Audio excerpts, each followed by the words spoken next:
जब micro processor introduce हुआ था वर्ल्ड में, तब हमने उसको लाए यहाँ पर और उसके बेसिस पे हमने कंप्यूटर्स अपने डिजाइन किए ग्राउंड अप। और जो हमारा पहला कंप्यूटर था वो एप्पल उसी टाइम उन्होंने अपना पीसी बनाया था। तो आप सोच सकते हैं कि we were not only number one in India, we were pretty much number one all over the world. So basically, how you guys brought that Nokia into India is a very unique story, right? Nowadays, when a lot of entrepreneurs are even trying to succeed and trying to build their names and their brands in India, and even in the entire world, they are not actually succeeding the pace they want to.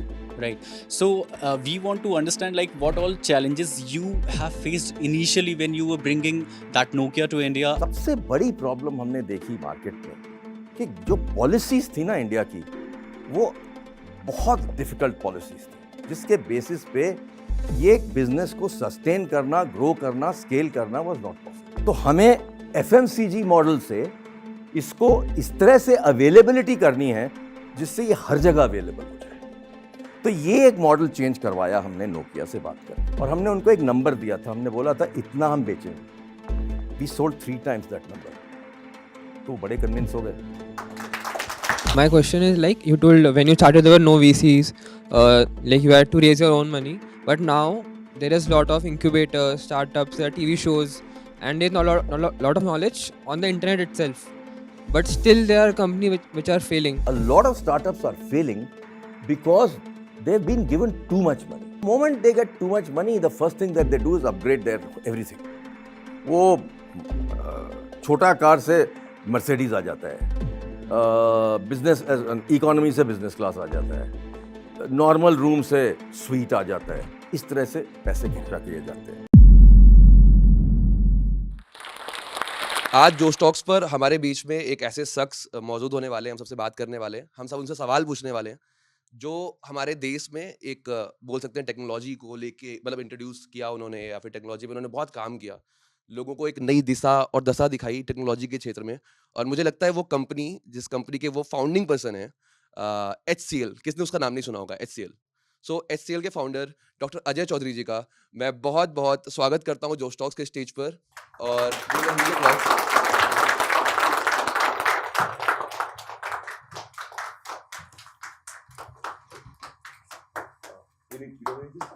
you don't need this. No. Okay.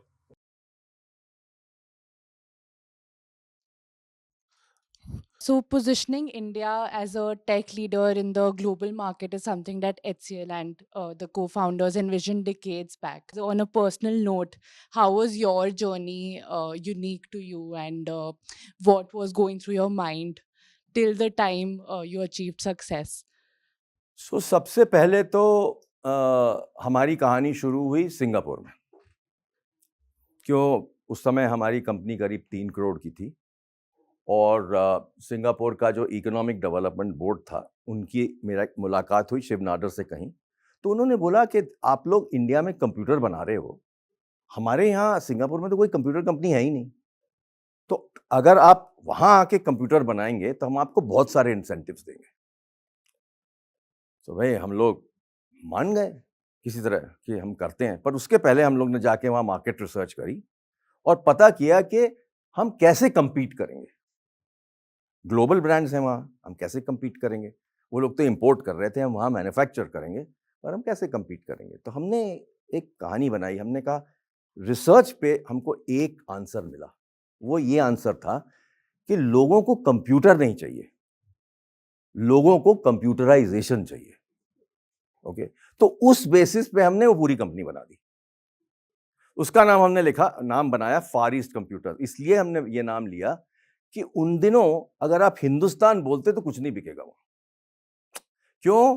क्योंकि उन दिनों ऐसा नहीं था कि India के बहुत सारे लोग सिंगापुर वगैरह में जा चुके थे सॉफ्टवेयर के, जो अब है। उन दिनों हमारा सॉफ्टवेयर का नाम वाम कुछ नहीं था। जो अगर आप सिंगापुर जाएंगे तो सबसे बड़ा चैलेंज था कि अगर आप इंडियन हो तो you must be a corner shop वाला। पान बेचते हैं या कुछ छोटी मोटी चीजें बेचते हैं, आप कॉर्नर शॉप वाले हैं, या तो आप रबर प्लांटेशन में काम करते थे। उस तरह के इंडियंस का इंप्रेशन था सिंगापुर में। तो उसको कैसे दूर करें? तो हमने उसका कंपनी का नाम रखा फार ईस्ट कंप्यूटर्स। तो पहला तो हमने नाम बदल दिया। दूसरी चीज हमने क्या करी, जो कंप्यूटर था उसका भी नाम हमने चाइनीज रखा, क्योंकि वहां जो 85% पॉपुलेशन है वो चाइनीज थी। तो हमने उसका नाम रखा एबिकस, राइट। और इस तरह से हमने वहां पर कहानी शुरू करी। और उसके बाद हमने सबसे बड़े एडवर्टाइजिंग एजेंसी, सबसे बड़ी पीआर एजेंसी, दोनों को अप्लाई ले लिया। हमारे पास पैसे नहीं थे सब करने के, पर हिम्मत थी। तो हमने जाके पीआर एजेंसी को बोला कि भाई देखिए, आप हमारी पोजीशनिंग करिए कि we are the one of the largest companies in India, हम यहाँ आए हैं, आपको हेल्प करना चाहते हैं, हम कंप्यूटराइजेशन करेंगे, कंप्यूटर नहीं बेचेंगे। और दूसरा, हमने जो कैंपेन बनाया, फुल पेज ऐड बनाया पहला, उसमें हमने हेडलाइन थी FEC sales computerisation, not just computers. और उसमें हमने पूरी कहानी बताई कि व्हाट डू वी डू। हम सॉफ्टवेयर बनाएंगे, आपके लिए स्पेशल बनाएंगे, ट्रेनिंग देंगे, सपोर्ट देंगे, सब कुछ देंगे, एक टेप देंगे जिसमें आपको पता चलेगा आप कंप्यूटर कैसे यूज करेंगे। तो 5 चीजें थी उस कंप्यूटराइजेशन में। और सबसे बड़ी चीज जो हमने करी उन दिनों, वो काफी ब्रेक थ्रू था उन दिनों के लिए। हमने एक सॉफ्टवेयर फैक्ट्री बनाई मद्रास में, और वहां हम लोग सिस्टम स्टडी करके लोगों को भेज देते थे इंफॉर्मेशन, वो बैठ के उसकी प्रोग्रामिंग करते थे, वो सॉफ्टवेयर जो है बनाते थे। उन दिनों कम्युनिकेशन वगैरह का तो सवाल ही नहीं पैदा होता था, इंटरनेट था ही नहीं। सो कैसे मंगाएं इसको? तो एक उन दिनों एक फ्लॉपी डिस्क होती थी कंप्यूटर्स पे, एक फ्लेक्सिबल डिस्क होती थी, उस पे ऊपर बन के सॉफ्टवेयर आता था, वो हमको सिंगापुर कुरियर कर दिया जाता था। कुरियर के टाइम वो एक्सरे के थ्रू कभी कभी खराब भी हो जाता था, वापस मंगवाना पड़ता था। तो इस तरह की कहानियों से हमारी कंपनी शुरू हुई। देखिए, जब हमने कंपनी शुरू करी थी तो कंट्री में सिर्फ 100 कंप्यूटर थे, और जब इतनी बड़ी कंट्री है, इतनी बड़ी गवर्नमेंट है, इतने सारे प्राइवेट कंपनीज हैं, इतने सारे SMEs हैं इस कंट्री में, तो हमने सोचा कि भाई यहाँ की तो डिमांड बहुत ही बड़ी होनी चाहिए। तो 100 कंप्यूटर तो कुछ भी नहीं होता। इसलिए हमने सोचा शुरू में कि हम, जब माइक्रो प्रोसेसर इंट्रोड्यूस हुआ था वर्ल्ड में, तब हमने उसको लाए यहाँ पर, और उसके बेसिस पे हमने कंप्यूटर्स अपने डिजाइन किए ग्राउंड अप। और जो हमारा पहला कंप्यूटर था वो एप्पल, उसी टाइम उन्होंने अपना PC बनाया था। तो आप सोच सकते हैं कि we were not only number 1 in India, we were pretty much number 1 all over the world. हमको पता ही नहीं था उन दिन, हम लोग तो छोटे से एक वेल में रहते थे, छोटी सी कंट्री थी, कोई हमको रिकॉग्नाइज नहीं करता था। सो उस कंडीशन में हमने ये सब किया। और ये जो मार्केट हमको पता चली, हमको सबसे पहले ये पता लगा कि जो छोटी कंपनीज हैं या इवन बड़ी कंपनीज हैं, उनको बहुत डर लगता था कंप्यूटर खरीदने में, और उसमें कुछ मिथ्स थे। सबसे बड़ा मिथ ये था कि computer is difficult to use, computer is expensive. तो हमने कहा इस मिथ्स को हम अपनी एडवर्टाइजिंग से बिल्कुल क्लियर करेंगे। तो हम एडवर्टाइजिंग में हमने क्या किया, हमने एडवर्टाइज करना शुरू किया, even a typist can operate, okay. And हमने ये भी शुरू किया, all it cost you is so much money per month. तो हमने EMI का कॉन्सेप्ट इंडिया में पहली बार शुरू किया, और उस तरह से हमने लोगों को इंटरेस्ट में लाए कि इससे आपके पैसे बचेंगे। तो हमने ये भी बताया, अगर आप कंप्यूटर खरीदेंगे तो अगले 3 साल में, 2.5 साल में आप इसकी कॉस्ट रिकवर कर लेंगे, क्योंकि ये एरियाज हैं जिसमें आप कॉस्ट रिकवर कर सकते हैं। तो हमारे जो सेल्स पीपल थे, सबको हमने ट्रेन किया था कि सब लोगों के लिए आप ROI कैलकुलेट करके बताइए। अगर आप इतने का कंप्यूटर, उन दिनों कंप्यूटर की प्राइस बहुत हाई होती थी, 2.5-3 लाख का कंप्यूटर बनता था, 18 times the price of ambassador car. तो यू कैन इमेजिन, इस प्राइस पे हम लोग प्रोडक्ट बेचते थे और सक्सेसफुल हुए, राइट। तो ये एक मार्केट जो हमने खोलने का स्ट्रैटेजी बनाया, उससे हमको लगा कि इंडिया में हार्डवेयर मार्केट बहुत बड़ी हो सकती है। और लेटर ऑन जब सॉफ्टवेयर बूम भी आया, तब भी हमको ये बिल्कुल हमारे दिमाग में क्लियर था कि हार्डवेयर बूम भी आएगा, और आया नहीं बहुत सालों तक, बट हम अपना काम करते रहे, और इस बेसिस पे करते रहे कि अगर इंडिया में 1 बिलियन पीपल हैं तो 1 billion PCs can be bought. That is the dream. put a PC in every home was our dream. So, this is how you create companies. You have to think big. If you think small, आप आगे जा ही नहीं सकते. I have a very simple question. So basically, how you guys brought that Nokia into India is a very unique story, right? Nowadays, when a lot of entrepreneurs are even trying to succeed and trying to build their names and their brands in India, and even in the entire world, they are not actually succeeding the pace they want to, right? So we want to understand like what all challenges you have faced initially when you were bringing that Nokia to India, and basically how you overcome those challenges, because those were obviously, sir, those were very difficult at that time. So just please put a light on that. Thank you. देखिए, ऐसा है कि जब हम लोग telecom business में घुसना चाहते थे, तो हमने टेलीकॉम लाइसेंस के लिए अप्लाई किया. जिस तरह से एयरटेल ने अप्लाई किया था, हमने चेन्नई के लिए अप्लाई किया. उसमें एक पार्टनर लेना था, ग्लोबल पार्टनर. वो एक कंडीशन थी टेंडर की. तो हम सिंगापुर टेलीकॉम से बात करके उनके साथ हमने बिड किया. हम बिड जीत भी गए. पर उसके बाद सिंगापुर टेलीकॉम ने बोला, साहब हमारे पास तो बहुत बिजनेस आ गया है चाइना से, हम आपके साथ काम नहीं कर सकते. तो हमको तो छोड़ना पड़ा वो डायरेक्शन. तो जब सॉल्यूशन का डायरेक्शन दरवाज़ा बंद हो गया, तो हमने बोला कि चलो, हम लोग तो हार्डवेयर वाले लोग हैं, हार्डवेयर ही ले आते हैं. तो हमने मोटरोला से बात करी, उसको पकड़ के ले आए. फिर हमने जब थोड़े दिनों काम किया उनके साथ, वो मज़ा नहीं आया, वो फ्लेक्सिबिलिटी नहीं थी उनमें. तो हम नोकिया को लेके आए. अब नोकिया के शुरू में हमने पेजर्स बेचना शुरू किया, और उसके बाद जब फ़ोन आए तो फ़ोन बहुत एक्सपेंसिव थे. 16,000 18,000 का फ़ोन आता था. वो ब्रिक टाइप का फ़ोन होता था. और सबसे बड़ी प्रॉब्लम हमने देखी मार्केट में कि जो पॉलिसीज़ थी ना इंडिया की, वो बहुत डिफ़िकल्ट पॉलिसीज़ थी, जिसके बेसिस पे ये एक बिजनेस को सस्टेन करना, ग्रो करना, स्केल करना was not possible. So when we start, जब हम गवर्नमेंट के पास गए, तो उन्होंने बोला कि भाई हम आपसे तो बात नहीं कर सकते, आप अपनी एसोसिएशन के थ्रू आइए. टिपिकल, बिकॉज गवर्नमेंट तो एक प्राइवेट कंपनी से बात नहीं करेगी. सो हमने क्या किया, अब इसकी कोई एसोसिएशन नहीं थी, तो हमने एक एसोसिएशन फॉर्म करी. उसका नाम है इंडियन सेल्यूलर एसोसिएशन. वो आज भी चलती है. HCL was founder member. तो हमने ICA को शुरू किया, और उस ICA के थ्रू हमने एक चार्टर बनाया कि ये 10 चीजें हमने बदलवानी है इस कंट्री में. सबसे पहली चीज हम ये चाहते थे कि उन दिनों एक कॉन्सेप्ट था कॉलिंग पार्टी पेज. अब आप सोच लीजिए, आप किसी को कॉल कर रहे हैं, आप पे कर रहे हैं कॉल के लिए. अजीब सा कहानी थी. तो हमने उसको बदलवाया. फिर उसके बाद ड्यूटीज बदलवाई. इस तरह के हमने करीब 8-10 चेंजेस करवाए स्टेट्स में और सेंटर में, थ्रू दिस एसोसिएशन. तो सबसे पहले जब आप एक प्रोडक्ट को स्केल करना चाहते हैं, मार्केट करना चाहते हैं, डिस्ट्रीब्यूट करना चाहते हैं, तो आप एक इकोसिस्टम को करेक्ट करिए सबसे पहले. वो बहुत इंपॉर्टेंट है स्टार्टअप्स के लिए. लोग इकोसिस्टम के ऊपर ध्यान नहीं देते, और फिर कैसे आप ग्रो कर सकते हैं. तो सबसे पहले हमने इकोसिस्टम को करेक्ट करवाया. उसको करेक्ट करते करते 2-4 साल निकल गए. तब तक हमारे को 1 रुपए भी नहीं बनता था नोकिया से, बिकता ही नहीं था. करते करते पहुंचे हम लोग एक दिन.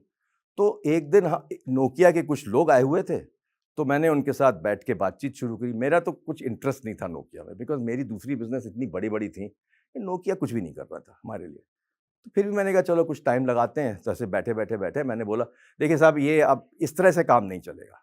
हमने जितना करना था, इकोसिस्टम को बनाना था, हमने वो करेक्ट करवा दिया. हमने आपको कमिट किया था हम करवाएंगे. India is now ready to accept you. तो 2 चीजें हमें करनी है. सबसे बड़ी चीज ये करनी है कि आपका जो सिस्टम ऑफ सेलिंग है इंडिया में, वो इनकरेक्ट है. वो ये कि आप लोग जिस तरह से अमेरिका में बेचते हैं, वो यहाँ भी बेचते हैं. आप, वो नहीं चलेगा. अमेरिका में आप क्या करते हैं, आप अपना जो फोन है वो किसी AT&T को दे देते हैं, और जो बंदा है वो AT&T से जाके सर्विस लेता है, फोन अपने आप आ जाता है. उस तरह से क्या होता है इंडिया में, अगर आप उस तरह से करते रहेंगे तो we will be always dependent on the service provider. हमें इस तरह से काम नहीं करना है. हमने इसको इस तरह से काम करना है जैसे हिंदुस्तान लीवर सोप बेचता है. तो हमें FMCG मॉडल से इसको इस तरह से अवेलेबिलिटी करनी है जिससे ये हर जगह अवेलेबल हो जाए. तो ये एक मॉडल चेंज करवाया हमने नोकिया से बात करके, और हमने बोला हम लोग आपका प्रोडक्ट छोटे छोटे शहरों तक ले जाएंगे. और बिल्कुल हमने एफएमसीजी मॉडल को कॉपी किया। जिस तरह से लक्स बिकता था, बड़े बड़े रीडिस्ट्रीब्यूटर्स होते थे, बड़े पावरफुल रीडिस्ट्रीब्यूटर्स होते थे, बड़ा पैसा था उन लोगों के पास। हम उन लोग के पास गए कि आपको तो हम सिखाएंगे फोन कैसे बिकता है, पर आपकी हमें फाइनेंशियल पावर चाहिए, आपकी स्टॉकिंग पावर चाहिए जिससे आपके पास मनी है, और आपका कंट्रोल चाहिए रिटेल के ऊपर। तो उस तरह से हमने एक सिस्टम चेंज किया। दूसरा हमने चेंज किया कि हमने इनको बोला, नोकिया को, कि आपकी जो प्राइस है वो बड़ी रिडिकुलस है। 16,000 में कौन खरीदने वाला है इंडिया में? India is a price sensitive market, यहां आप चेंज करिए। तो बोलते हैं क्यों करें हम, हमारी हर जगह बिकती है इस प्राइस पे, और अगर हम एक जगह चेंज करेंगे तो यहाँ प्रॉब्लम हो जाएगा हमें। तो हमने बोला कि इंडिया ब्रांड बना दीजिए आप, एक इंडिया के लिए स्पेसिफिक प्रोडक्ट बनाइए। तो एक 1100 करके एक प्रोडक्ट बना और वो बड़ा सक्सेसफुल हुआ। या तो उसके लिए हम एडवर्टाइजिंग भी हमने उनको बोला कि आप इंडियन एडवर्टाइजिंग करिए, ये यूरोपियन एडवर्टाइजिंग यहाँ चलेगी नहीं। तो अगर आपको याद होगा, वो फोन को हम लोग जो ट्रक था उसके सामने लटका देते थे कि कुछ नहीं होता फोन को, डस्ट वस्ट मॉइस्चर से कुछ नहीं होता, वो वहां लटका देते थे। उसकी पूरा कैंपेन उसके ऊपर बेस्ड था। और दूसरी चीज उसमें क्या था, एक टॉर्च था। तो लोगों को अगर रात को किसी ट्रक ड्राइवर उतरता है, उसको टॉर्च चाहिए, तो फोन में टॉर्च था। तो उस तरह से हमने प्रोडक्ट को चेंज करवाया। और तीसरी चीज मैंने उनको बोली, ये 16,000 तो नहीं चलेगा, 9,900 में दे दीजिए। 3 हफ्ते बाद लड़ाई उड़ाई करके कि हमको मिल गई वो प्राइस। और हमने उनको एक नंबर दिया था, हमने बोला था इतना हम बेचेंगे। We sold 3 times that number. तो बड़े कन्विंस हो गए। देन हमने क्या किया कि वो लोग सेलिब्रेट करने आए हमारे साथ कि आपने तो कमाल कर दिया, इतना तो हम कहीं भी नहीं बेचते। So then it's just so happened कि वो ओबराय होटल के ऊपर एक बहुत बढ़िया जगह थी, वहां पर उन्होंने हमारे लिए पार्टी करी। तो पार्टी में हम लोग ड्रिंक व्रिंक कर रहे थे, बातचीत कर रहे थे। तो उसके बीच में 4 लोग उठे उनके उनकी तरफ से, और उन्होंने बोला कि अब क्या करना चाहिए, व्हाट्स द नेक्स्ट स्टेप। तो मैंने कहा नेक्स्ट स्टेप इज 6,600 रुपीज।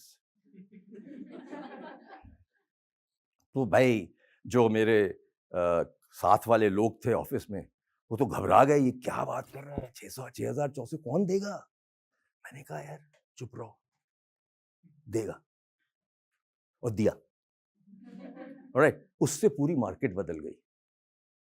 एक तो हमने डिस्ट्रीब्यूशन ऐसे करी जिससे 120,000 पॉइंट्स ऑफ प्रेजेंस बने, और दूसरी हमने प्राइसिंग ऐसे करी और इंडियन एडवर्टाइजिंग करी। ये कॉम्बिनेशन के साथ पूरा एनवायरनमेंट बदल के, सो एनवायरनमेंट और ये 3 स्ट्रैटेजीज, इनको कंबाइन करके स्केलिंग हुई कंपनी की, स्केलिंग हुई नंबर्स की। इन 3 to 4 within the next 2 months we were selling more than what we used to sell every month, every day. And the other major change I made was that what I call the ODI model of selling. तो मैंने सबको बोला, देखो भाई, हम आपको अभी तक टारगेट्स जो देते थे वो मंथली टारगेट्स होते थे, इतने फोन बेचने हैं आपने। हर सेल्समैन को टारगेट मिलता था, हर मैनेजर को मिलता था। तो हमने बोला ये सब चलेगा नहीं, अब हमको नंबर्स बहुत बड़े बड़े चाहिए।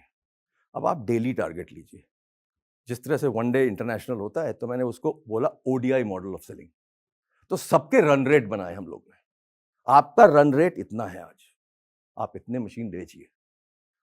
उसके बाद हमको पीछे नहीं देखना पड़ा। We took the market to 70% market share, which Nokia never had anywhere in the world, and we were Nokia's largest customer in the world. तो इस तरह से हमारी Nokia कहानी शुरू हुई। You told when you started there were no VCs, like you had to raise your own money, but now there is lot of incubators, startups, there are TV shows, and there's lot of knowledge on the internet itself. But still there are companies which are failing. So what do you think is the core reason behind the failure of startups today? देखिए भाई, when startups start, a lot of startups have no experience. See, 60-70% of startups are created by kids who come out of college, and also started by people who are in that 25-30 type of range, which is where people can afford to take risks. So that's where startups are younger. Okay. Now, young means that they have ideas, they have brilliant thinking. Obviously, the next generation is always better than our generation, right? Because genetically, we keep improving. That's the story of evolution. So, they're smarter. But what happens is that failures are normal in startups anywhere in the world. So don't ever think about that startups can fail. Of course, startups will fail. Some of them will fail that because they didn't have the right strategy. Some of them will fail because they had the wrong product. Some of them will fail because they didn't have the right management team. All these things result in failures. I don't think we should worry about that. If 10 startups get created, उसमें से 2 या 3 will be successful. Rest will die. And that's the natural way of startups anywhere in the world. But last 2 years, there's another thing that has happened in this country is that in the last 5 to 7 years, a lot of startups have got too much money from VCs. It's the opposite of what we used to have. We had nothing. But last 5 to 7 years, huge bunch of money has come into a lot of startups. They don't know how to handle money. So what has happened is a lot of startups are failing because they've been given too much money. So moment they get too much money, the first thing that they do is upgrade their everything. वो छोटा car से Mercedes आ जाता है, business economy से business class आ जाता है, normal room से sweet आ जाता है. इस तरह से पैसे खर्चा किए जाते हैं. That has what is spoiled startups in the last 3 years, 5 years. VCs have poured money into India. They've been very kind to India. They've given money to startups. A lot of startups don't know how to use that money. So I think this winter of discontent, as they call it in the movies, winter of funding that has come today is very good for our environment. Because I think all the startups will learn from this. How you have to be frugal in creating a company, not overspend. I had a beautiful startup in Bangalore. VC funding came in. They were far ahead of time. They went bust because they spent all the money that came into marketing. वो social media marketing कर रहा था बैठे बैठे. 20 crores he blasted out. Company died. So I think these kind of things will happen. These are natural things that happen in startups. So no need to worry. And one of the things we must always bear in mind that an investor respects a failure also. So when you go next time with a new idea and you tell the investor that I failed last time and I learned so much from that, they respect that. So don't be worried about failure. It's going to happen. Today, the way SCL stand among very few global tech companies that has been running successfully for the last 3 decades. So carrying an organization this far couldn't have been possible without a strong organizational culture. So how has been the culture of the SCL so far that has made it one of the emerging leaders in the global market? Well, actually, our culture was built around the whole concept of entrepreneurship. And literally, we created entrepreneurs within the company, which are called intrapreneurs. And we gave people a lot of freedom to express themselves. And that is how the company kept growing. And we created a very strong culture where decision making became faster because there was a lot of responsibility and authority given to various people in the company. Like, for example, in my company, which was called HCL Infosystems, I had 10 business units. Each business unit head was like a CEO of the company. And he used to have his own P&L and balance sheet. And every month I used to review him and say, what were your numbers based on what you had targeted? So everybody was working like an entrepreneur. And each of them made sure that if they had to show profits, they needed to control their costs, they needed to improve their margins, they needed to reduce their inventories, and they needed to collect money faster. These are the 4 pillars of success of a startup. So that's really what we taught each of them, and that's what each startup should look at. I'll just end it with this last question, sir. So, just wanted to know about Just Aspire. Why you felt the need of, writing? It's kind of your autobiography, right? Of writing this book at this point in time, and also with this, you can highlight the core areas that, you know, in the coming time, the budding entrepreneurs would definitely get to learn from the book? Well, actually, this book started because I was one day sitting with my grandchildren. And I always used to, at night when they were going to bed, I will go and tuck them in and sit together with them and tell them a story. So I used to normally read a book or whatever it was, you know. Then one day, this kid started asking me, forget about the book, tell me a story from your life. So I started telling him a few stories. It carried on for many days, 4 or 5 days. I was telling him how I went to China, how I went to Singapore, what I did here, what did I do there. I kept telling him. Then it just struck me, I mean, look, I'm telling my grandchildren what my stories are. Why don't I tell the world? And that's how the idea for the book came up. I was sitting in Goa, that was where home. It was COVID times. I had lots of time and I started writing. And then I realized also that nobody has ever written a book on HCL, right? And HCL is such a large company and the first hardware company which is successful in this country. Nobody has told a story of a great company like this. So I said, Just Aspire must be written. And the whole story is all about aspiration. I learned something from my guru, Dr. C.K. Prahlad. He always used to say, A is greater than R. A is aspiration, R is resources. So if you have the aspiration, resources will happen. Just the way it happened to HCL. We didn't have a license, we didn't have money, we still created a company from 1.86 lakhs, which became a $10 billion company today. So the story had to be told that how without resources, you can still create a global company. And that's the message for startups, that don't worry about your resources. First, worry about your idea. Make sure that you have the belief in that idea and don't lose focus and carry on working on it.